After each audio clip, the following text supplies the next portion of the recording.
tougher on everybody, whether it be the hitting coach, the pitching coach, the center fielder, the general manager, the owner, or most importantly, the fans. That's what I'm concerned with. I just, you try to walk that line between empathy and sympathy, I think we all know what reality is because it's right there every night. But there's an opportunity every night. You got a lot of choices in life.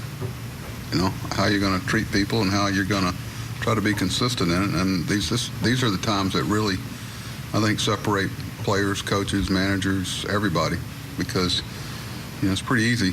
I wouldn't say it's easy to do these jobs, but when things are going well and you're showing up in the W column, it's it's not beneath you.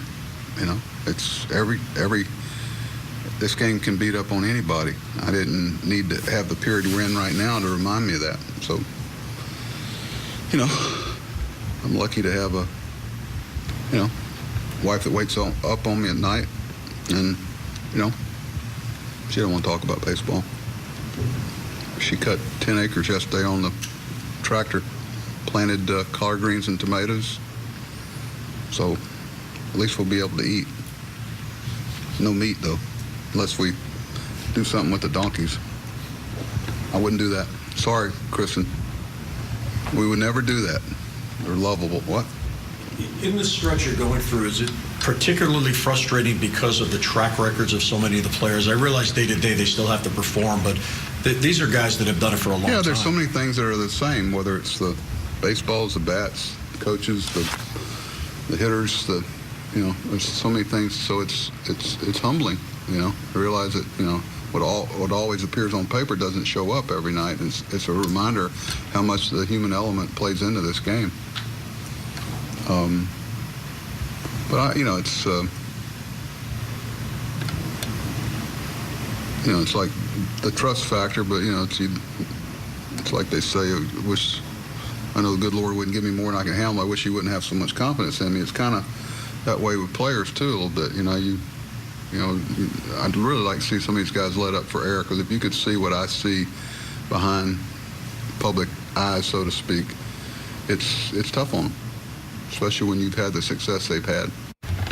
Do the circumstances that you guys find yourselves in, with the win-loss column, make it easier that, if an Araujo or even a Mike Gregg goes out there and struggles, that you can have the long-term goal in mind, or is that go the other way? I think, last night we're trying to keep with the game intact and try to see if we can come back from a 7-run deficit.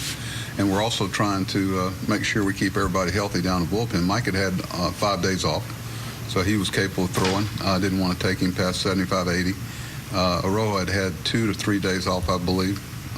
Blyer needed to pitch last night. So sometimes maneuvering around in those games, though, it looks, that you're just sitting down there wearing it. It's not that way. You can set up, one of the goals last night was to get through the game and have a long reliever today, regardless of how Cashner pitched.